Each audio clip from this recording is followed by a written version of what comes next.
ભરૂચમાં એક એવી સોસાયટી કે જ્યાં ગણેશ પંડાલમાં જ 11 દિવસ તમામ લોકો કરે છે ભોજન।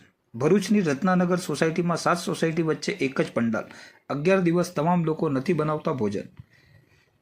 ભરૂચ જિલ્લામાં શ્રીજી ઉત્સવ હરીફાઈ રૂપી બની રહ્યો હોય તેવું જૂના ભરૂચમાં જોવા મળી રહ્યું છે। ગલીએ ગલીએ અને શેરીએ શેરીએ શ્રીજીના પંડાલો જોવા મળે છે, પરંતુ ભરૂચની એક સોસાયટીમાં 7 સોસાયટી વચ્ચે એક જ પંડાલમાં 22 વર્ષથી શ્રીજીની સ્થાપના કરાઈ છે અને આ શ્રીજી ઉત્સવમાં 11 દિવસ તમામ લોકો ગણેશ પંડાલમાં જ સમૂહમાં ભોજન કરી સોસાયટીઓની એકતા જાળવી રાખે છે।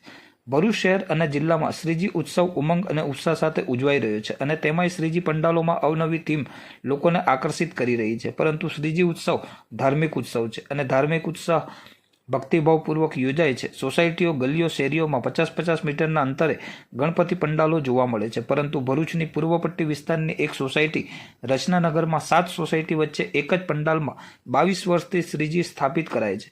સાથે આ પંડાલમાં કોઈ પણ જાતની થીમ રખાતી નથી અને આ શ્રીજી પંડાલમાં કોઈ રાજકીય નેતાને પણ આરતી માટે આમંત્રણ અપાતું નથી। એટલું જ નહીં, આ જ સોસાયટીમાં 7 સોસાયટી વચ્ચે એક જ પંડાલમાં તમામ લોકો 10 દિવસ સુધી સમૂહમાં આરતીમાં જોડાય છે અને 11મા દિવસ શ્રીજીમાં પંડાલમાં સમૂહ ભોજન કરે છે અને તમામે રહીશો એક સાથે ભોજન કરવા સાથે જોઈ કોઈ ઘરેથી આવી ન શકતા હોય તેવા લોકો માટે ટિફિનની વ્યવસ્થા પણ કરવામાં આવે છે।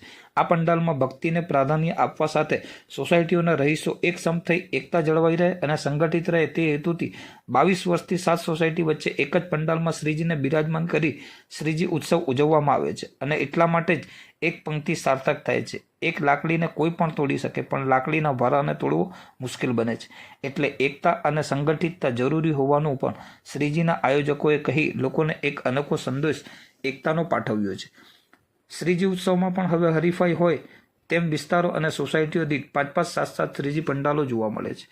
અમારી એક જ એવી સોસાયટી છે કે જે 7 સોસાયટીના લોકોમાં એકતા રહે તે હેતુથી એક જ પંડાલમાં શ્રીજી સ્થાપિત કરે છે અને કોઈ હરીફાઈ નહીં અને આરતીમાં પણ કોઈક નેતાને બોલાવવા નહીં અને ઉત્સવમાં કોઈ રાજકારણ ન હોય તે હેતુથી જે વિસ્તારોમાં 50-50 મીટરના અંતર પંડાલો હોય છે તેવો પણ સંગઠન કે યુવક મંડળો એકતા ઊભી કરે અને એક જ પંડાલમાં શ્રીજીની સ્થાપના કરે અને 11 દિવસ શ્રીજી ભક્તિ કરે તેવો સંદેશો રત્નાનગર સોસાયટીના આયોજકો આપવા માંગે છે।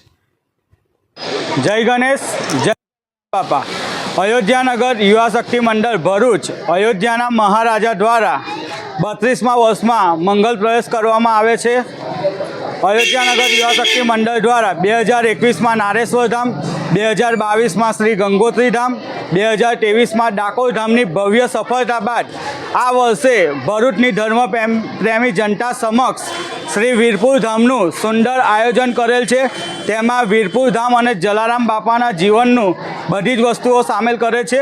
તો દરેક ભાવિક ભક્તોને દર્શનનો લાભ લેવા વિનંતી, સાથે સાથે હું દરેક ભાવિક ભક્તોને વિનંતી કરું છું કે અમે આરતી બાદ અવિરતપણે જલારામ બાપાની રામ ખીચડી અને બુંદી ગાંઠિયાનું વિતરણ અવિરતપણે ચાલુ છે। તો દરેક ભાવિક ભક્તોને પ્રસાદીનો લાભ લેવા પણ હાર્દિક આમંત્રણ પાઠવું છું।